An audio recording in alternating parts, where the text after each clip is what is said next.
Hello, everybody, and welcome back to another live stream on my channel. I'm joined here with Professor Sam, and today we're going to be going through a few different things. I do have a structure for this live stream. We're not going to be messing around willy-nilly. We have some things that we do want to discuss with you guys. So the first thing we're going to be addressing is some of the comments down below, because I know a lot of you guys try and be the first one in the live stream to get your comment across so that we can answer them. So we'll go through a few of the comments at the start. But then we're going to be talking about gaming as a narrative and everything to do with gaming, our favorite gems in gaming, everything gaming related. And I class gaming as metaverse, entertainment projects as well. And then and at the end of the live stream, we are going to be going through a few different high cap gems, just like we went through a few different mid cap gems not too long ago. So that sounds fun to you guys. Make sure you subscribe to my channel if you aren't already, and always drop a like on this live stream too. So without further ado, let's start this live. So I can see a few comments down below. I don't owe you. I was first. Haha. YouTube user second. Can we talk about the long-term vision of WadsPay and Cross Network? I feel that if I were on big exchanges, they would both explode. So great point. That's a great point by YouTube user. So regarding, WTK, WadsPay, and Cross Network, more to do with more to do with WadsPay than Cross. If WadsPay does get listed on a few more well-known exchanges that people utilize, I definitely agree with what you're saying. We could definitely see WadsPay rally more. Look, if I get up on my screen for you guys, in terms of WadsPay, right now it's listed on 3 exchanges, Amerex, Bitmart, and Bitrue. And if we're being completely honest, and XSwap apparently. If we're being completely honest, these 2 exchanges aren't really adopted by the masses in crypto. Most people utilize KuCoin, Mexi, Gate.io, even a DEX, Uniswap, and PancakeSwap. But the exchanges on WadsPay are so limited that the potential of this project is limited. So in terms of WadsPay, I agree. If this does get listed on a few more exchanges, we will definitely see it pick up. We'll definitely see more investment come into this project. But there's a few different things about WadsPay that we do need to address as well. One, the developers. The developers are not active in their community at all. It's very, very hard to get in contact with the team in general to find out information and allegations brought up against them. So that's something you guys have to be aware of. In terms of Crust, I would say that Crust is listed on quite a lot of exchanges. I would like to see it be on a few more bigger exchanges. They have the Gate.io, they have the Mexi, they have the Dexes. What I would like to see from Crust is getting them listed on Binance or KuCoin, one of the big exchanges. And it's funny that it's not already listed on those exchanges because it is being utilized by those exchanges too.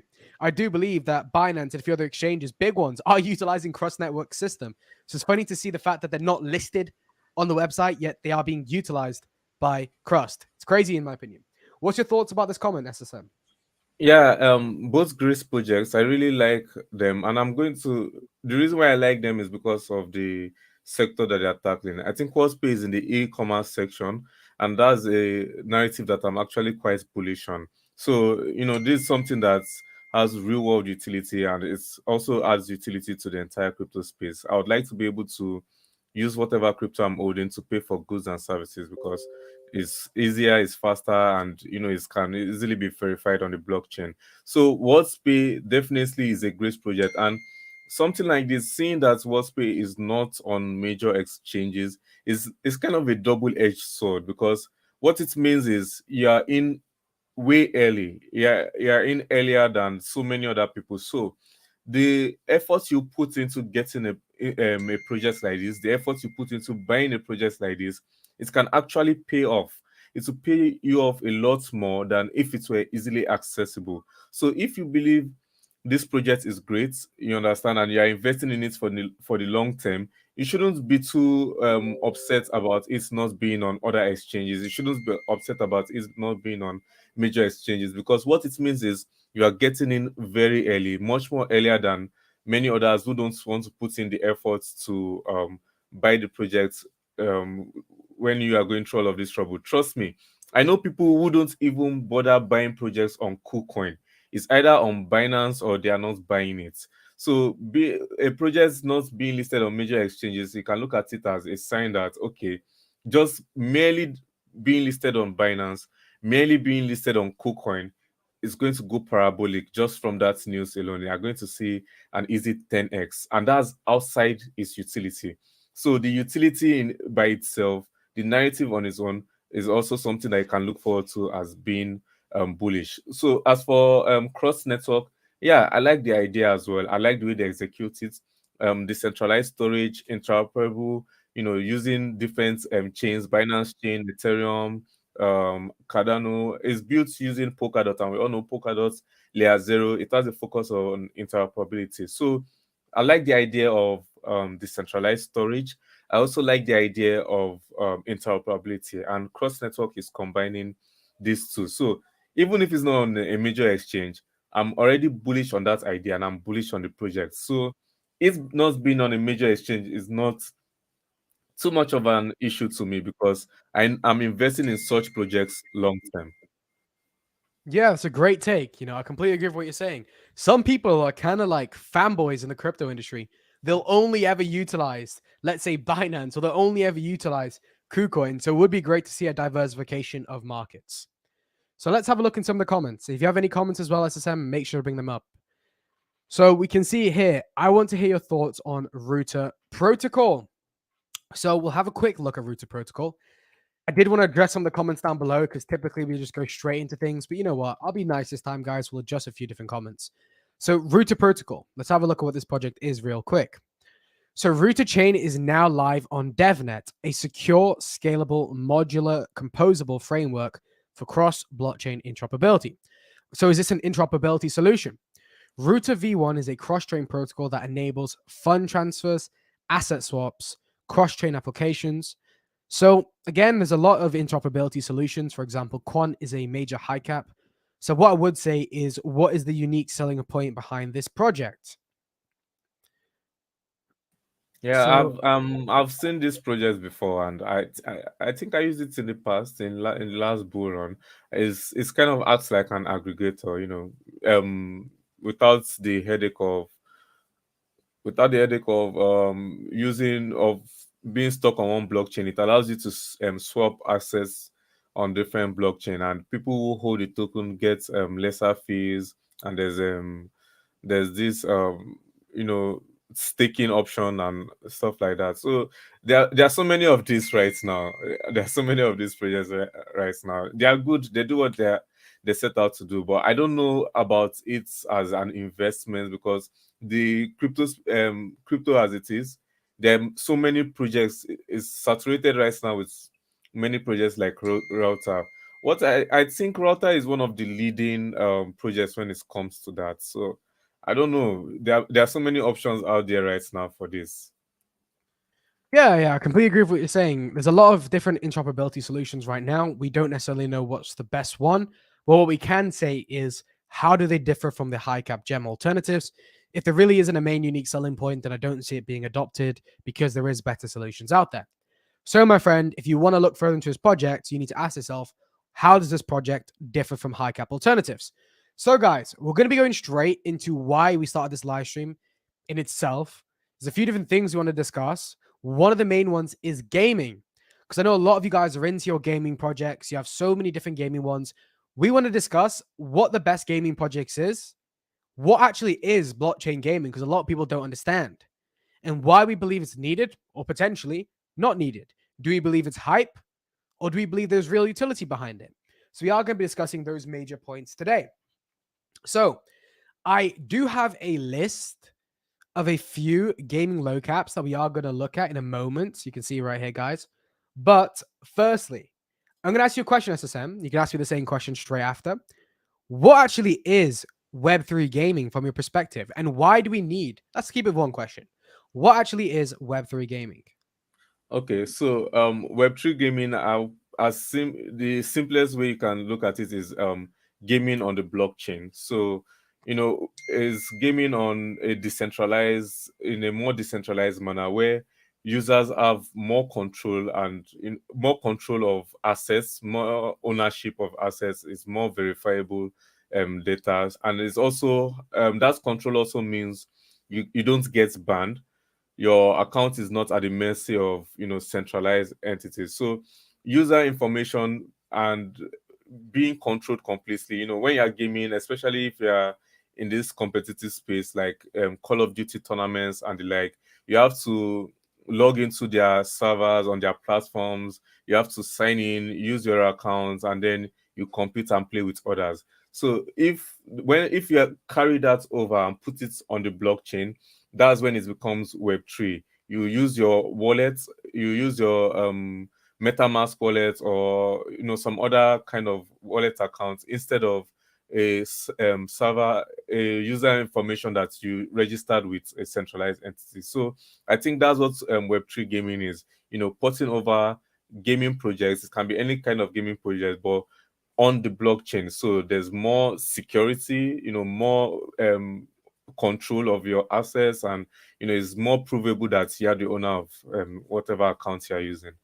So would you say, as a summary, correct me if I'm wrong, but this is what I interpreted from what you said.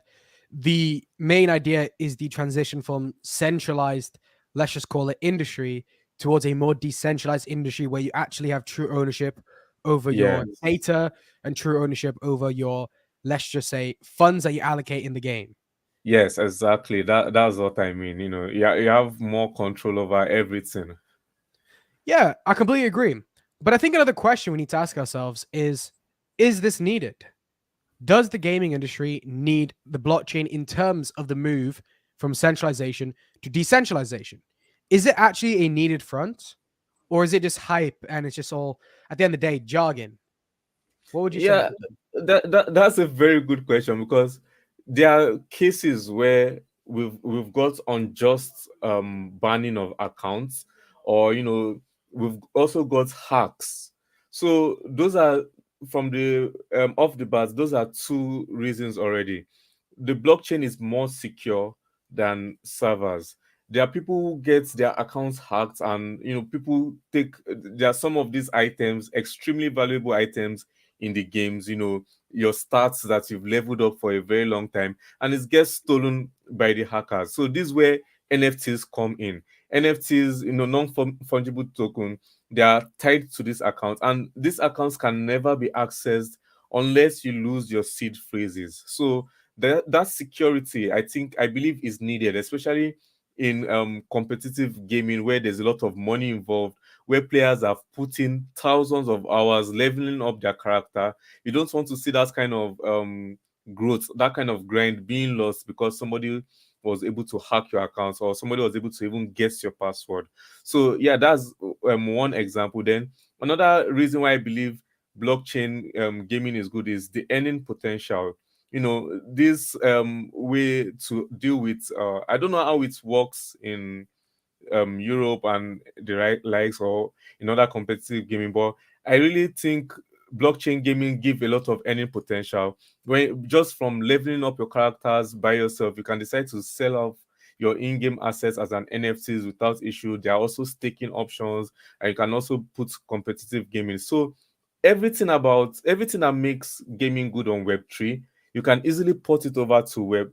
Sorry, did I say Web3? Everything that makes gaming good about Web2, on the Mhm. Web2, you can easily port it over to Web3, but you now have an added layer of security. You have more control over your data, and you also have extra earning possibilities with staking and NFTs.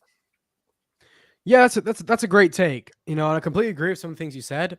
Personally, the main take I get from the actual transition from Web 2 to Web 3, in terms of how projects actually go about it at the end of the day, I would say is it's just true digital ownership of your assets, for example, in-game assets. The second thing is a tokenization of games as well, an in-game token of the game. A lot of you may say as well, it's on the blockchain, therefore it has all the benefits of blockchain as well. It's fast, reliable, secure, decentralized as well. So there's many benefits of the project merely being on the blockchain. But what I would ask you guys is, if at the end of the day, the security aspect, the data aspect, right, of it being on the blockchain, all the benefits of it being on the blockchain, why is that not the selling point of all these gaming projects? And it's because at the end of the day, they know hype is what's going to allow for investment into their projects. It's merely going to be hype alone. That's why the main idea behind all these projects is we are the best next futuristic game, because they understand that at the end of the day, people are only going to invest in based off hype. They're not going to invest based off the fact that we have a reliable, secure game. People couldn't care less, because at the end of the day, right now, crypto is solely a means of investment. people aren't utilizing the blockchain to its full potential. So currently in the market we have right now, we really do need to filter between quality projects and projects which are merely hype, rug pulls, honeypots. That is why I wanted to talk about what actually Web 2 to Web 3 is, because it's a very important distinction. There are so many different gaming projects out there. They're not all going to do well. They don't all have utility. A lot of them just merely are hype. They slap meta in the name and they pretend to have any form of utility, whatever gaming utility is.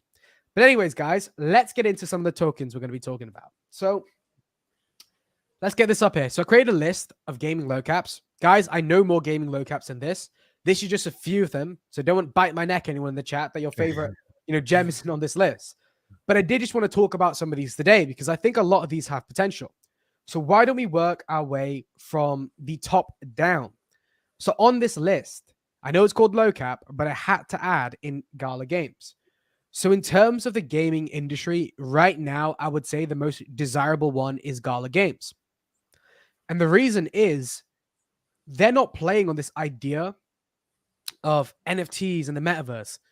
They're building a platform in which it can genuinely be adopted by gamers. And I see that as a project which could do very well in the long term.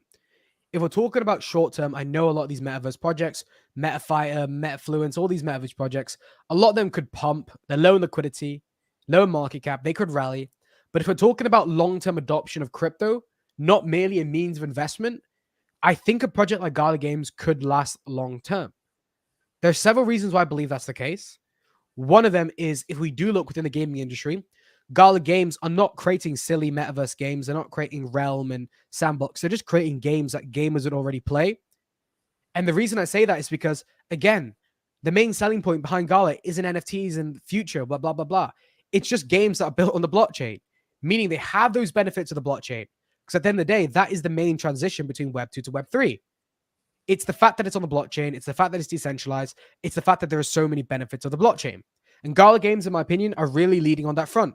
Obviously, Gala have Gala music and, Gala film as well. But in terms of Gala Games, I think that's going to be the main driving factor behind Gala. Another question we need to ask ourselves, guys, is what would the type of investment be within Gala? Is it going to be retail? Is it going to be institution? I'd love to hear your thoughts on that, SSM. Yeah, okay. So the way I see Gala is they want to be the go-to place when it comes to gaming on the blockchain. And that is a very big deal, in my opinion. And it's something that is a vision that if they accomplish is going to be, massive for the project. Gala Games is aiming not just to be a simple gaming project. I think they want to be something that everybody can, that pops into everybody's mind when they think about gaming in crypto. The top gaming projects right now is Axie Infinity. And what does Axie do? It's just one thing. It does Axie and that's it. But Gala is more than that. It's an entire ecosystem. And it's not just, they're not limiting themselves to gaming anymore. Why I like the project is they are trying to entertain, like a complete entertainment suite. So they've also got Gala music now and they've got Gala films now. So the idea of being the go-to place if people want to have fun on the blockchain, like, it's extremely bullish in my opinion. So that is something that will cater not just to retail but to institutions as well. Because if institutions believe that everybody on the blockchain goes to Gala to have fun, to play games, and they want to develop a game, they want to cash in on that, they would want their game to exist on the Gala platform. They wouldn't just, create an obscure gaming project and try to compete in the entire gaming ecosystem, or which is very huge, by the way. They'll want to go to a place that already has so many eyes on it. So any game that gets listed on Gala, and we're still going to look at another project that has a similar vibe in regards to that. But any game that gets listed on Gala automatically gets a lot of eyes listed on it as well. And this is something institutions like. This is something institutions pay attention to. So I believe we're going to get a lot of institutional adoption with Gala games. And aside this institutional adoption, we've seen what they are doing with a triple A celebs like Snoop Dogg, like Dwayne the Rock Johnson. So these people have this vision, a very big vision of being big in the entire gaming space when it comes to entertainment. I'm really bullish on Gala. I believe, yeah, that we're going to see a lot of adoption, not just from retail, but from institutions as well. That is a very intelligent point by SSM. What I would take from that is we need to actually just look at how the current industries in the world work. If you have if you have a platform with the most gamers on, a platform where gamers are going to play games, let's just say, for example, Epic Games. If you could get your game listed on Epic Games, as a company, you would know that game is now going to get adopted by so many different kinds of people, so many different kinds of gamers. So that is the same concept behind Gala. Once Gala gets adopted and becomes the top gaming project, institutions that, or gaming institutions specifically, that want to create a game and want to put it on the top platform out there, because Gala isn't just one game, because it's a platform for several games, an institution is going to be like, yeah, Gala Games is the platform that I want to list it on. Therefore, they're going to put their project on Gala Games, and therefore it's going to get more adoption. I can see someone in the comments spamming something. I'm going to have to put him on timeout. But yeah, I completely agree with what you're saying, SSM. That is a great point made. I think Gala Games is more than just a game. It's not like Axie Infinity. It's a hub for gamers. And because that is the case, that could really, really push and drive that investment. So one thing I would have to say is, what do you think will drive Gala to do better from this current point? Is it going to be hype, or is it going to be adoption? Or is it going to be a little bit of both? Because personally, from my perspective, I think what's going to drive Gala to have more investment is probably a little bit in the middle. It needs a little bit of hype. It needs everyone just talking about Gala Games, the future, wow, it's a blockchain, the future, blah, blah, blah, metaverse and all that nonsense. But also adoption. Once people start playing the games on Gala, and they can play them because they're not just bad metaverse games, these games they're creating are actually playable by real gamers in this world. And once that happens, once it gets adopted more, I think that will really push the need for investment into the project. What's your take? Yeah, definitely. I'm also with you on that, Seth. I really think, hype, they need the hype to get in, to get people in. But once people come in with hype, hype isn't going to keep them in. They would need good games to keep the players in. So yeah, they need both because crypto hype is what gives a lot of project attention. So they are definitely going to need both hype and a solid product to deliver. Yeah, and I'd say Gala's at that level right now where it doesn't really need hype. It's at that level where realistically they could just keep developing quality blockchain games, and over a long period of time, they are going to be adopted and they are going to become the top gaming project. So back to the portfolio. I added a few more when SM was talking because I know a lot of people are saying a lot of different gems in the chat that I did leave out of this list. And I did want to talk about some of them. So we now talked about Gala, that is a big boy. And we're more talking about blockchain gaming right now. So let's keep it on blockchain gaming. We can kind of go in towards NFTs as another idea in a moment, but let's keep on that gaming idea. Out of this list right now, SSM, what would you say is the best gaming low cap gem on this list? Oh, okay. I'm going to go with Sidify. Is one of Okay. my personal favorites because I've been talking about it for a very long time. Why I like Sidify is the list you just showed us now. Sidify gives you access to most of the games in there. So the it can be a little bit of a gamble because you still have to select a gaming project that you believe will do well, but I know that everyone watching now that is in the crypto space knows that by now, you know, it's no secret that getting in early on a gaming project is always a big deal in crypto. So when you get in on a project, you can easily see that initial pump when the project launches and everybody's talking about it, that hype, that excitement around it. So yeah, Cdfi IGO platforms can be a little bit difficult because you need a lot of money to start getting in on projects early with CDFI. The minimum is 1,000 CDFI tokens, and with the price right now approximately $1, that's $1,000. If you need to get in on their top tier on the list, that's 35,000 CDFI tokens. That's a lot of money. That's life changing money to so many others. And you're getting in early on a project that you have to still do a little bit of research on. So I'm just, letting you guys know all of these things. It's not guaranteed that whatever project you get in on is going to do um absolutely well immediately. But I think being able to access a lot of games, and yeah, they've got good partnership, a lot of big names in the crypto influencer community, Alex Becker, Tony from JRNY Crypto, and these are people that are extremely bullish in the gaming space, and you see them talking about projects that can be launched on the CDFI platform. So I really think that's access. Looking at CDFI not just as a gaming project, but as a platform with strong utility for getting into other gaming projects. And that's why I'm picking it. It's not like a fun game that you play, but just because I can't play games with it doesn't mean it's not a gaming project. It's also a gaming project because it's still within that ecosystem. It's just doing something different. It's just doing something unique. So that's the kind of thing that I tell my audience a lot. When you're in a sector, there are so many copycats, and you don't need to get into a project that is doing something that everybody else is doing. Every project can have its unique selling points under the same ecosystem.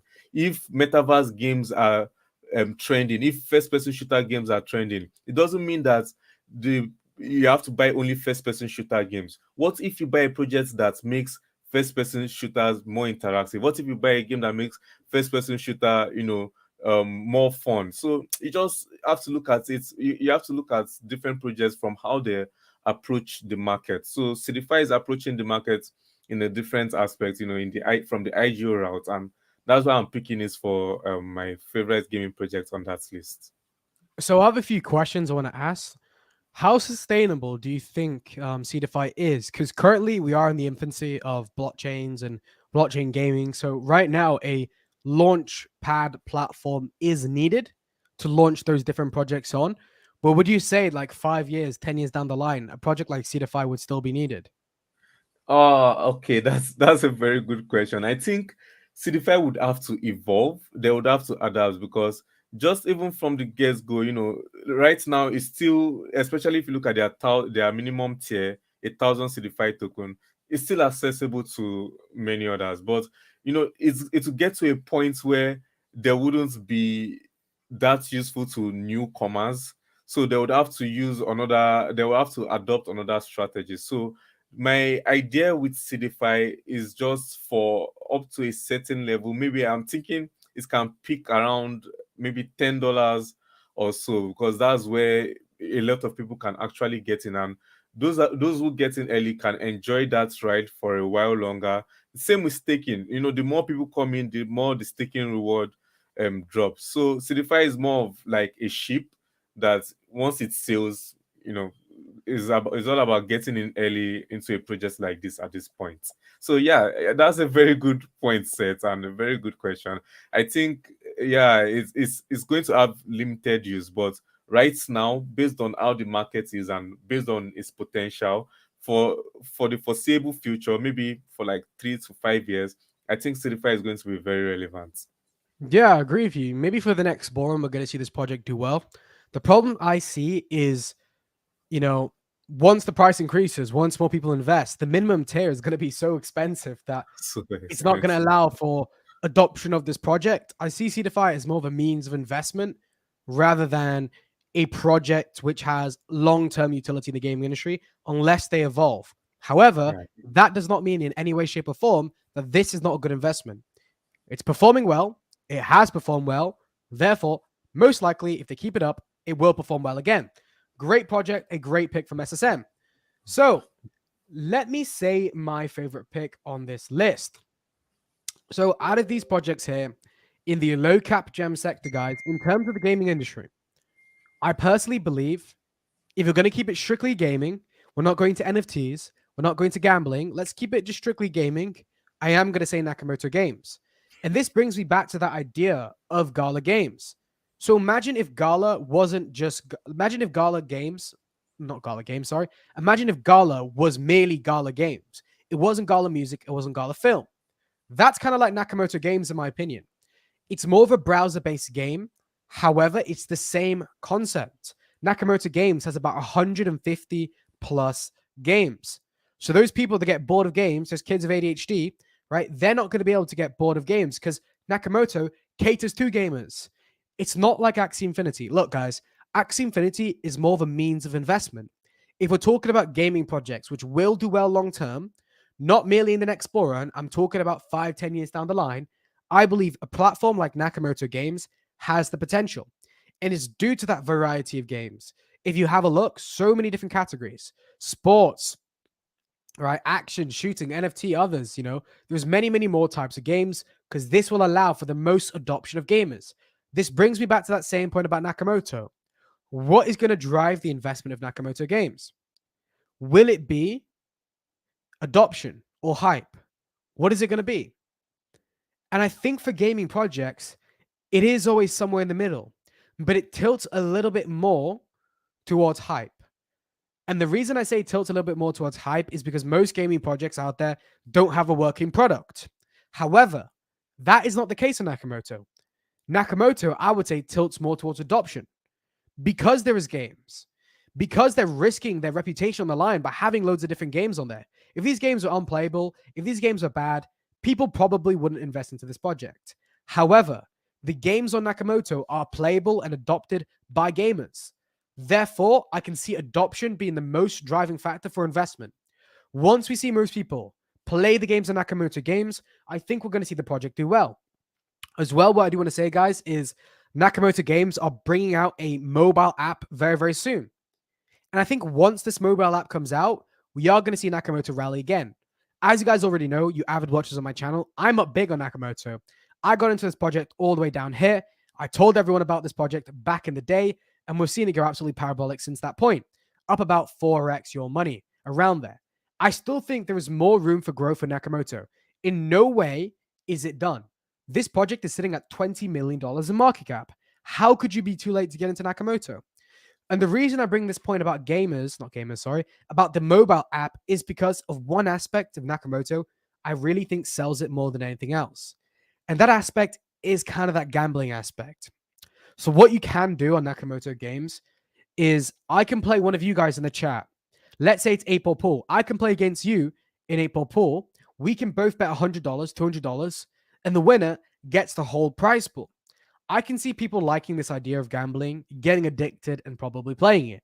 And because Nakamoto has games that people already play, they're not like metaverse games. It's just games that everyone already plays, like 8-ball pool. I can see this being adopted by real gamers. Nakamoto Games, that is my pick in terms of the low cap gaming industry. So yeah, definitely. I think gaming that appeals to gamers, games should appeal to gamers. And once you can have a large variety of games, fun games that people would like to keep playing, it's definitely going to do well. Nakamoto is also a project I've been looking into. I think it's a great one, Seth. So yeah, I can see this guy in the chat. Let's answer some of the questions because then it will help drive more discussion. I can see in the chat here, this guy said you didn't put Illuvium. I added Illuvium. I forgot about it, my friend. This guy said hello. I would say hello is more in terms of entertainment, but I did add it to this list as well, so we can talk about that in a moment. This guy is saying Valhalla. So Valhalla is, in my opinion, a poo coin. It's one of those metafluence kind of projects. I know Crypto Gains, they do a buy alert on Valhalla. However, personally, I don't back the project. So I did see this right here. This is this guy's top 10 list. Galo's number 1, Immutable's number 2, PYO's number 3, Welt, Fab Welt, you called that one as well, SSM Crypto. Yeah. I did see Compete on this list. And I wanted to talk about a few different things here because I added a few projects on this list that I don't necessarily back myself. And the reason I added these onto this list is because I did want to bring up some discussion about some of these projects. One of them being Compete and the other one being Revolve Games. Don't get me wrong. Both of these are great projects. Entirely possible. They will probably do very, very well. But the reason I wanted to talk about Compete, because I get this question a lot. Why isn't Compete rallying? Why isn't Compete moving? If you look on the 30-day chart, arguably it's relatively stable. It entered the market about 0.017. It's at about 0.019. So it's been relatively stable, arguably. A lot of people ask me, why? The reason Compete is not going parabolic, even though it's a low cap gem, guys, is due to its high liquidity. You can see here, the liquidity in Compete is about $1 million. So if we would like Compete to do a 2x from this current point, another $1 million needs to be invested into this project for it to do a 2x. That is the reason this project isn't going parabolic at this moment. That does not mean in the next bull run it won't go parabolic too. But the reason I say there is better means of investment out there is because there's projects that are just as good as Compete, just as good, yet they have lower liquidity, meaning it doesn't need as much investment to drive up the price. For example, if we would want to see Compete 100x from this current point, if we would like to see Compete at $1 billion in market cap, right? 100 times the $1 million in liquidity. You guys already know the calculation. $100 million needs to be invested into Compete for it to do 100x. What I would say now is who has $100 million to invest? To get all the retail investors, you, me, your grandmother, your dog, to invest into Compete would take a lot of hype. It would take a lot of influencer backing to drive up the price to get that investment. However, if it caters more to institutions, we will see this project going parabolic. However, it does not cater to institutions. Gala Games caters more towards institutions. Compete does not cater more towards institutions. So for this project to do well, it really needs that hype around it. It really needs adoption. It really needs people saying Compete is the best gaming project out there. Let's invest into it. I know Compete has that institutional backing, not institution, sorry, influencer backing. I think Alex Becker backs Compete. That's one of the main reasons why it is talked about. And he does have a lot of money to invest into projects. However, I'm just bringing you guys aware to the reason this project has not gone parabolic. It's due to the higher liquidity inside Compete. That also brings me to talking about Revolve Games. Revolve Games is a great project too, in the terms of a means of investment, right? If you want to invest into a low cap gem with low liquidity, Revolve Games probably is a great pick for you. But if you're talking about long term wise, what will last the longest? I see no reason personally to invest into Revolve Games over Nakamoto Games. To me, Revolve Games just seems like a carbon copy of Nakamoto, but unfinished. For example, they have 3 games on Revolve Games. One of them is playable. The rest aren't even out yet. But it gives me that same vibe as Nakamoto. And personally, I would say, why would I play the games at Revolve Games, or why would I invest into Revolve Games long term if it's just a unfinished version of Nakamoto? It seems to be that, I don't understand why I'll be adopted. However, if we're merely talking about means of investment, because Revolve Games is so low in market cap, you can see here, 1.4 million, it's so low in liquidity as well. It doesn't need a lot of money to push up the price. Therefore, this could have short-term potential. So if you're looking for a quick buck or looking for maybe a 50x potentially, Revolve Games may have that potential to do so. However, if we're talking about a project which is more guaranteed to do 100x, I prefer Nakamoto. Yeah, great. That's a great point, Seth. And I think something important that we should all notice, there like that's list now. There are so many gaming projects out there. So yeah, I'm even glad this person had, sensible picks, because I didn't see any ridiculous gaming projects. Many of them have good fundamentals, and that's the point I'm trying to make here. When you're investing in a gaming project, there are so many of them out there. So make sure you pick the ones that you believe would actually do well, and the ones that you believe are undervalued. So instead of just seeing any random game and adding it to your list, check these projects. Check whether people can find it. People are going to get hyped up about it and stuff like that. Yeah, and Wealth is one of the projects that I found that was doing something similar, because we've been talking about gaming projects a lot. We've been talking about Nakamoto Games. We've been talking about Compete.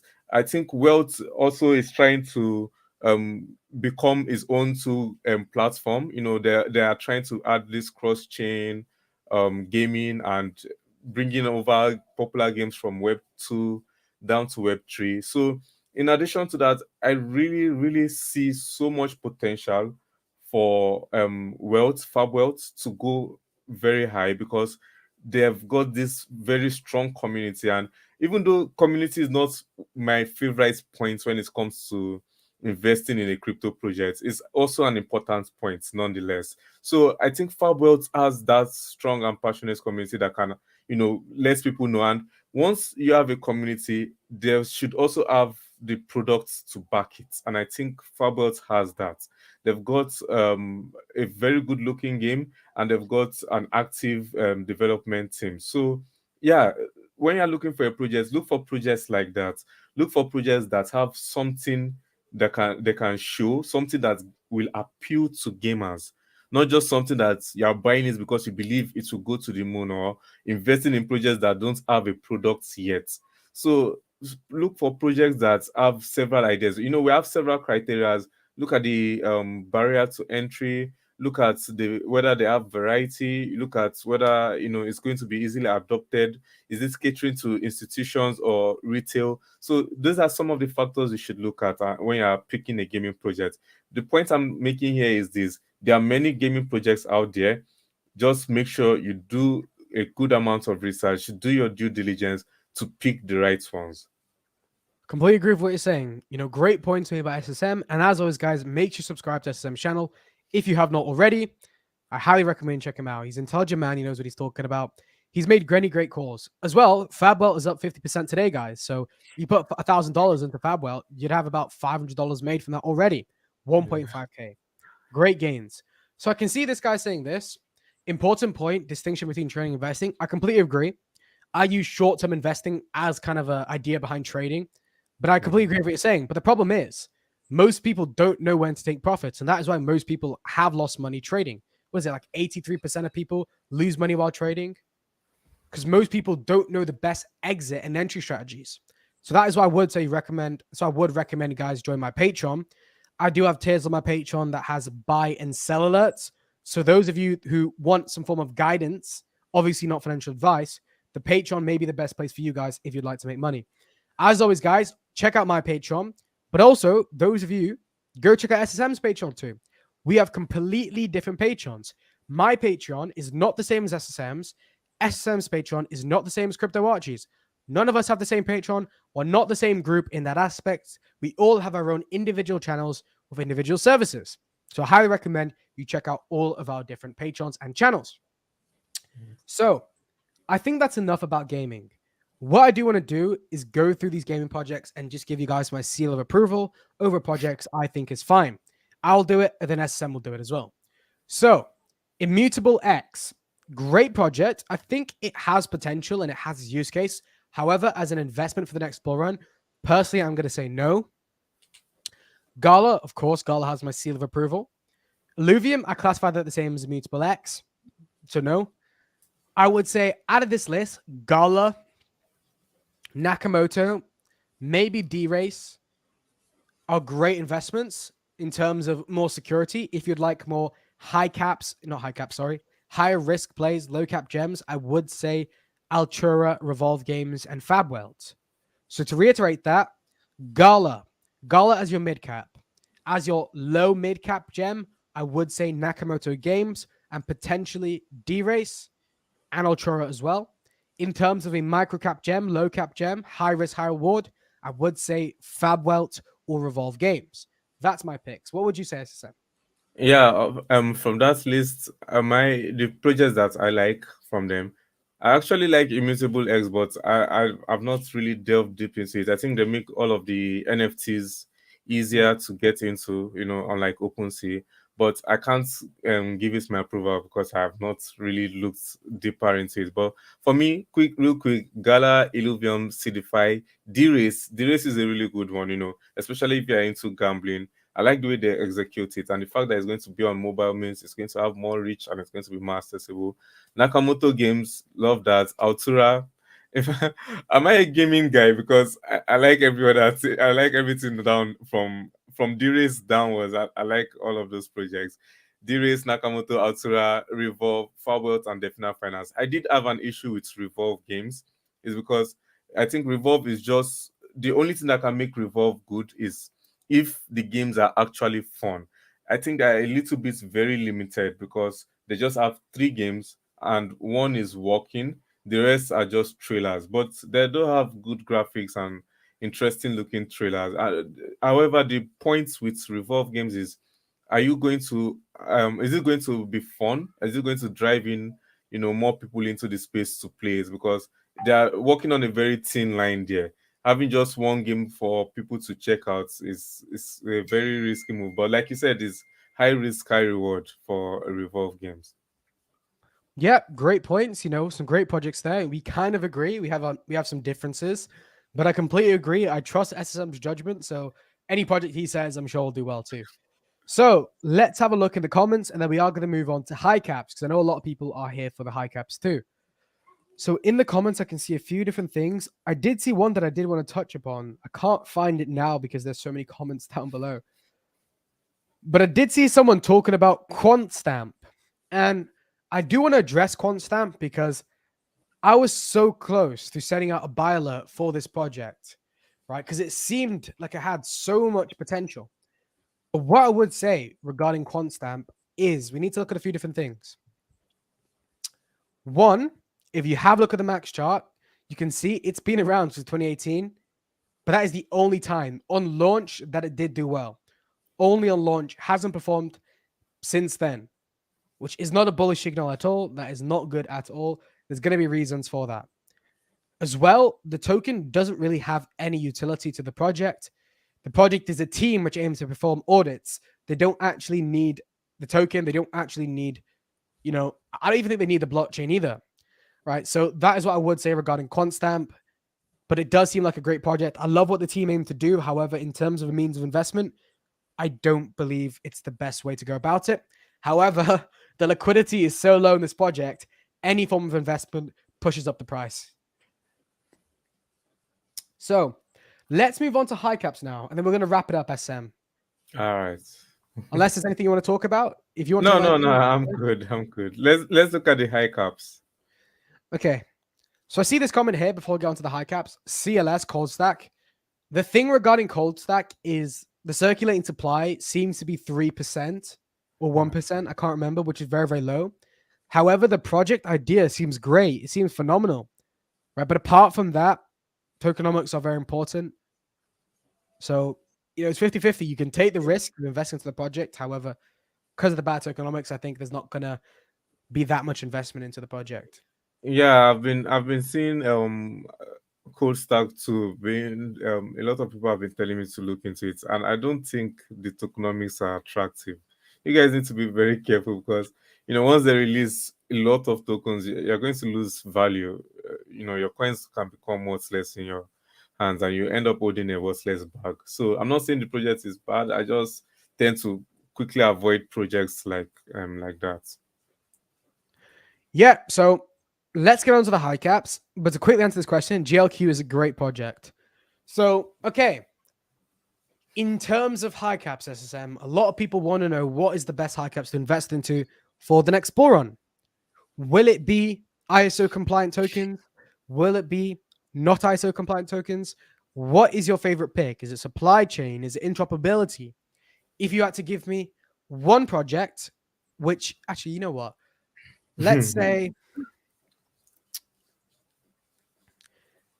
give me your favorite ISO compliant token. I want to know what that is. I'm very, very curious. Other than Quant, obviously. Okay. Your favorite ISO compliant token other than Quant. Also, what is your top 3 favorite high caps other than Quant? I think ISO compliant that would be H bar Okay. because H bar is their technology is just really really innovative. I believe is a third generation um Web3 project, so it's scalable, it's eco-friendly, so that makes it future proof. It can easily be adopted by institutions. It's already being used by institutions. So H bar, and let me just cheat and say Algorand as well, because they are so similar, these two projects, and they are competing. They go head to head, but I always pick HBAR first because of that their hash graph technology. I like projects that's innovative. that can, disrupt the whole financial system. So HBAR definitely, and you guys should look into Algorand as well. They are both great projects. They are both projects that I believe will do very well in the coming bull run. There are also both smart contract cryptocurrency projects. And you know how I feel about smart contract projects. They can drive innovation. They allow people to create decentralized applications. And once a project is able to do that, that means whatever need comes up, whatever narrative is existing, you can easily code a smart contract to meet that demand. So yeah, HBAR, Algorand, future proof, beautiful projects. I have a few questions to ask you. Do you believe that HBAR and Algorand can coexist? Uh, yes, yes, but one would definitely be on top. One project would definitely do. People are going to go more to one side than the other, and just like I'm leaning towards HBAR, I believe the market would also lean to one over the other. I believe the market will lean more to HBAR, to be honest. It's kind of like why um Ethereum has the highest amount of total volume locked in the smart contracts space right now. So it doesn't mean other crypto projects won't exist. They exist. It's just one is taking a bigger cut of the pie than the other. So I believe both of them can exist, but I believe HBAR will do better than Algorand. If you would have to say one reason why you believe that HBAR will do better than Algorand, what would you say? It's Is it well, the partners? Hashgraph. Is it the The hashgraph technology? Yeah, definitely. That would be their technology. I'm more of a something new and exciting, and I believe it's their technology, to be honest. Betting on the new technology rather than the old. It's a great way to go about Yeah. things. You know, blockchain technology is great. Hypergraph technology is better. So again, many, many benefits of both. I completely agree with your picks. Quant, as we know, pioneering interoperability for Quant. HBAR, great project too, and Algorand is a great project as well. So if you'd have to say three projects which are not ISO compliant projects that you think are going to do well, what would you go with? To be honest, I think every project going forward has to be to an extent, compliance, especially because the direction the crypto space is moving, there's no doubt about it. The regulators are coming for crypto projects. So you see me always giving extra points to crypto projects that are ISO compliant. But another future proof project that I believe, even though people don't tag it as ISO compliant because it's extremely simple, it has been dumbed down to the most simple way, is Litecoin. Yes, Litecoin. I'm going to say Litecoin again because, I mean, if the bull run comes, people Litecoin, Bitcoin is going to pump. Bitcoin is leading the market, and Litecoin is kind of like Bitcoin's little brother. So it's got that marketing done for it. If people are looking for the next best thing that is similar to Bitcoin, newbies, people that are new to crypto, they're going to see Litecoin before they start looking at DeFi or smart contracts or things like that, because they're just going to look at Bitcoin. They're going to think money. They're going to think, okay, but Bitcoin is slow. So what's an alternative? And then they see Litecoin, oh, a lighter version of it. So yeah, I really think Litecoin is going to do very well in the next bull run. Yeah, I love that take. I don't think a lot of people talk about Litecoin. I think most people focus on, let's just call them the big three: Quant, Hedera, Algorand. A lot of people, do sleep on a few of the other projects that have been around for a very long time. One of them being Litecoin. So, give me two more picks. What would you Uh, say? In total mhm. six. So you have two more to go. If you had to pick six high caps, you already have four: Quant, Hedera, Algorand, Litecoin. What would those other two picks be and why? I, okay, let me say KuCoin. KuCoin token. I'm not a big fan of exchange tokens, but I'm seeing a lot of favor with KuCoin as an exchange. Many people, especially with all of the fraud going on around Binance, there's always one thing or another going on with Binance, and KuCoin tends to list more projects earlier than Binance. A lot of projects are also moving there. So the token, they've got to pay using their token. They have got to also a lot of trading pairs will be paid for using the KuCoin token. So yeah, I'm seeing KuCoin as the next go-to after Binance. Coinbase is very limited to Americans, I think. Crypto.com too is not that accessible. And KuCoin also has this, no KYC aspect to it. So I'm having a feeling, I'm not saying I like centralized exchanges, but in terms of how much you can make, in terms of seeing it as an investment, I think KuCoin might actually do pretty well. So yeah, that one is a bit lower. I actually skipped some because there's Tezos and the likes, but let me just skip If, all of those ones. And no, if yeah, you if you, one if you have a favorite high cap, be sure to say it. You don't okay, need to hide any. If you had to pick your top 6 high caps out of everything, no matter what it is, as long as a high cap gem, what would it be? okay, Quant, okay. Then Hedera, Algorand? erase KuCoin, then put in Tezos and Polygon Matic. Okay. Tezos and Polygon Matic. I like those two because I'm sure you might have noticed I'm a fan of smart contracts crypto projects, and you know the reason why I like it. I even made a whole video regarding smart contracts. The reason why I like Polygon because it's a layer two. Everybody loves Ethereum, but nobody wants to pay the gas fees. Nobody wants to wait that long. So it's slow. A lot of institutions trust Ethereum, but they don't want to be able, so that scalability factor makes Polygon Matic very good. I'm very bullish on Polygon. Whenever it goes down, if you pay attention to the way it's been performing, so like whenever the market is rallying, Polygon Matic is among the first projects to go back up. So it's kind of like Ethereum, but in a more accessible manner. People who have developed dApps on Ethereum can easily port it over to Polygon without having to write from scratch. So it's very friendly to people who are adopting the Ethereum, that want to work on the Ethereum ecosystem or on the Ethereum blockchain. A lot of institutions use it. We've got Disney, Starbucks, Coca-Cola, Reddit using the Polygon Matic. So yeah, I'm very bullish on Polygon as well.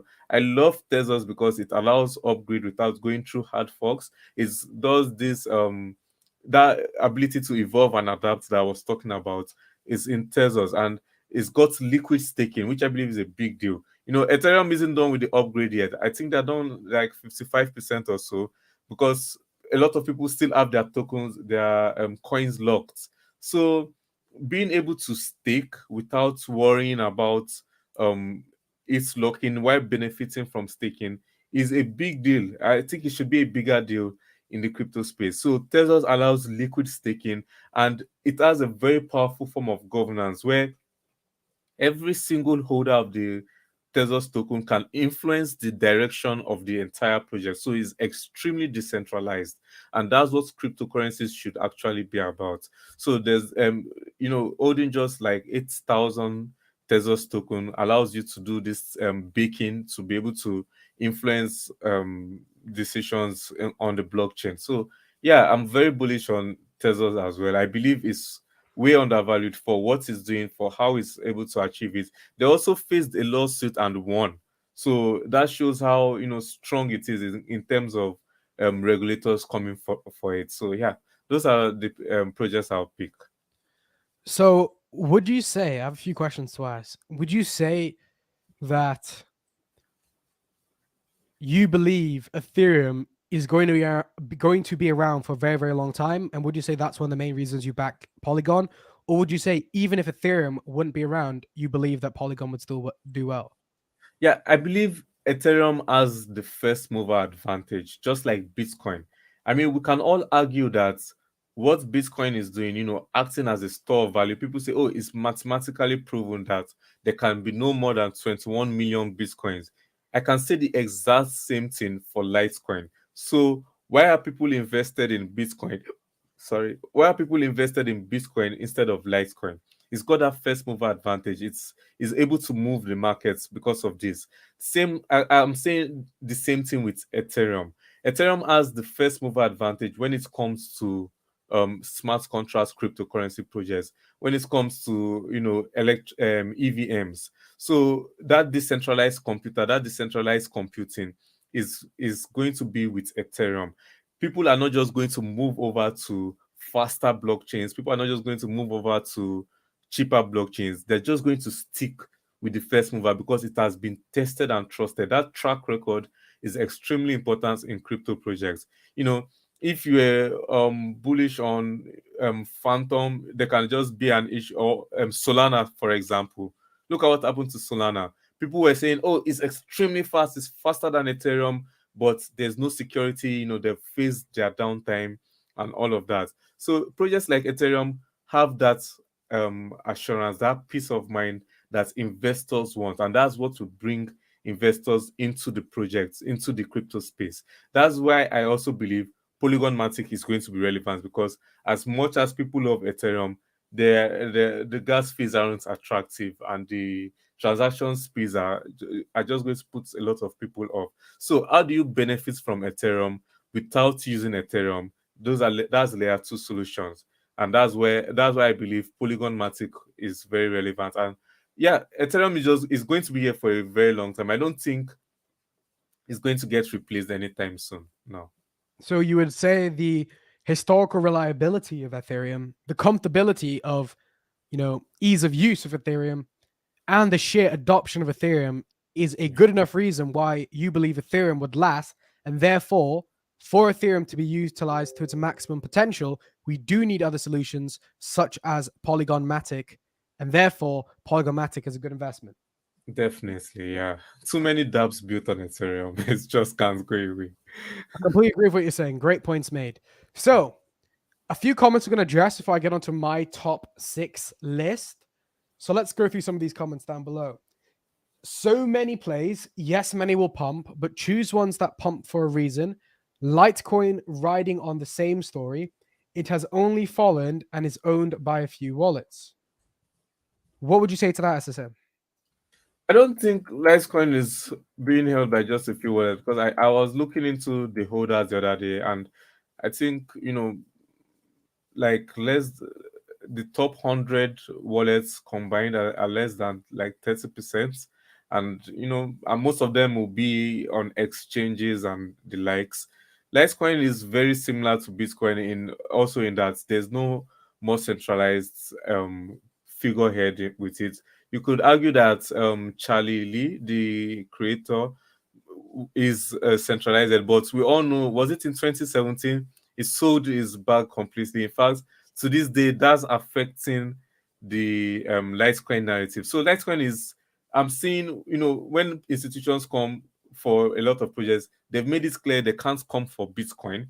I think Litecoin is in the same vein. Litecoin is most likely going to be viewed as a commodity and not a security. I think it's decentralized, but I'll look deeper into it. I'm not just going to sweep it under the rug.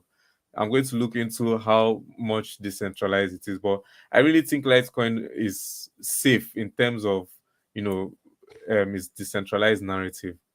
And it's also got 10 years, over 10 years of uptime running. So it's also got that historical, strong historical track record with it. So it has its track record, arguably it's decentralized as well. It's a mirror to Bitcoin. So, I agree with you in the sense that people will always utilize Bitcoin. Personally, I'm not a Bitcoin maximalist, guys, but Bitcoin's going to be around forever. Arguably, it's the only cryptocurrency that can survive, and all the others could fail, right?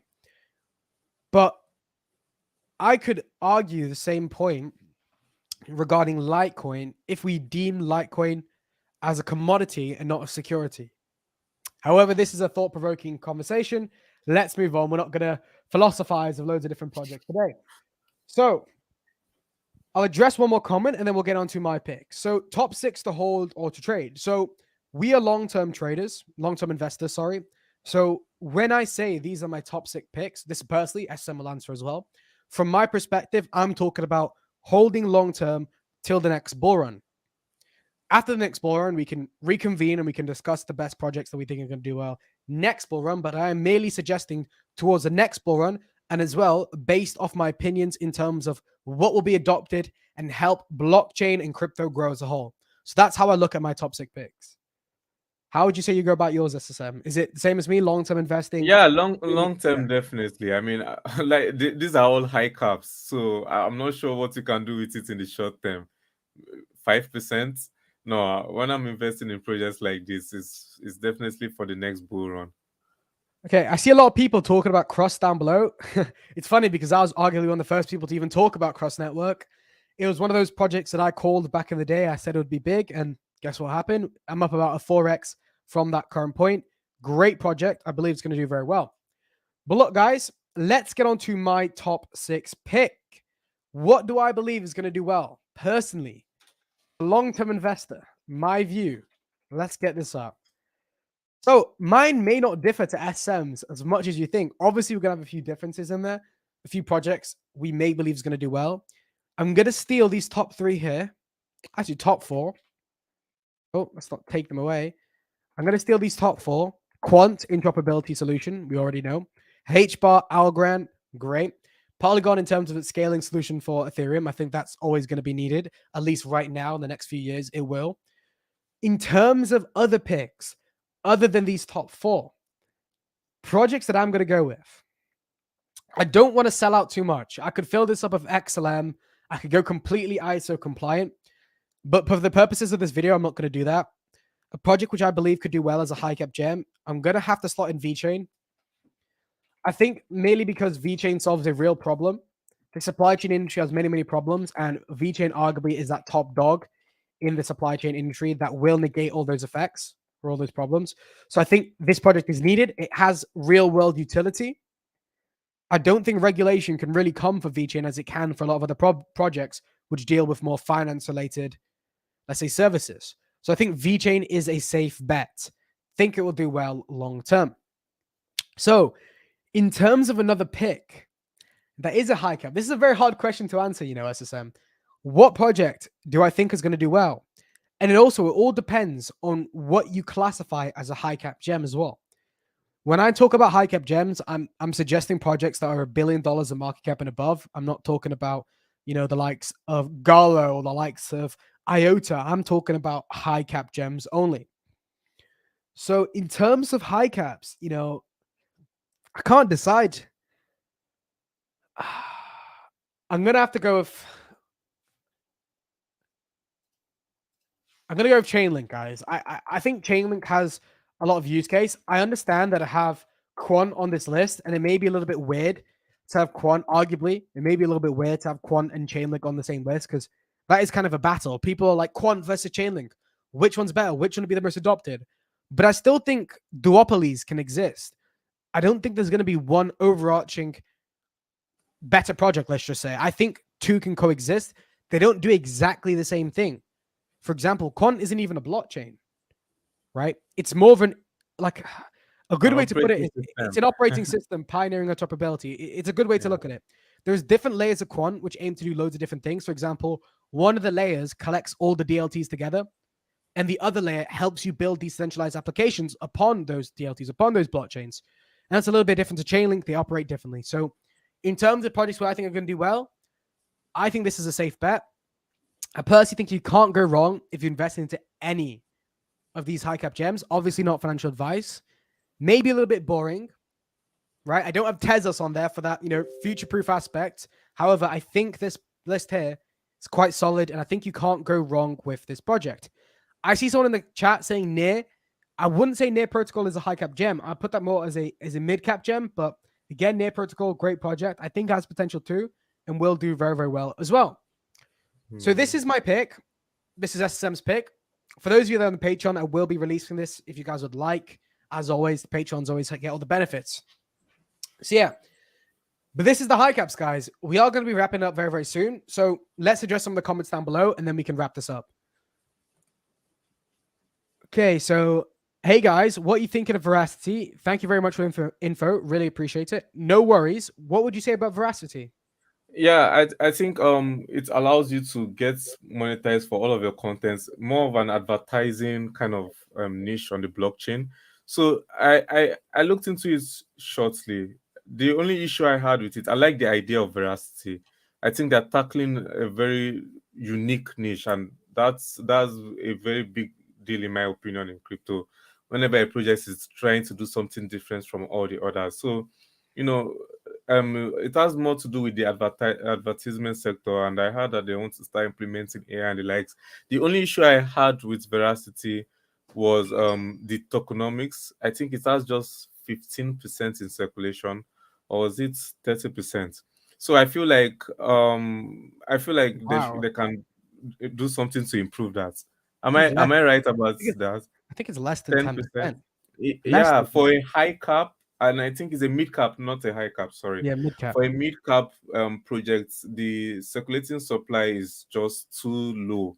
Once the team starts releasing it and starts selling off their tokens, it's going to be really bad. But the idea is good. They have potential if they can, burn up some of their tokens or lock it up permanently and give investors assurance that their investment is safe.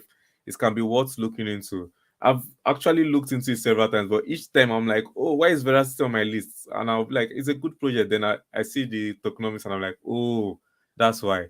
And it's just kind of disappointing when you have a project like this behaving like that. And again, 10% circulation is no joke, guys. Less than 10%, that is not good. The fact that they have 90% of the tokens to put into circulation at some point is not a good aspect. People were whining about Gala Games, and Gala Games had way better than 10%. I think it had about 35% in circulation. So that's much, Yeah. much better than less than 10% circulation. Personally, merely based off the tokenomics, I'd stay away from this project. I think there is better projects out there. It depends what you're looking for. If you're talking about the project idea and the utility it may have, that is one argument. If you're talking about whether or not this is a great investment, I think there's better projects out there.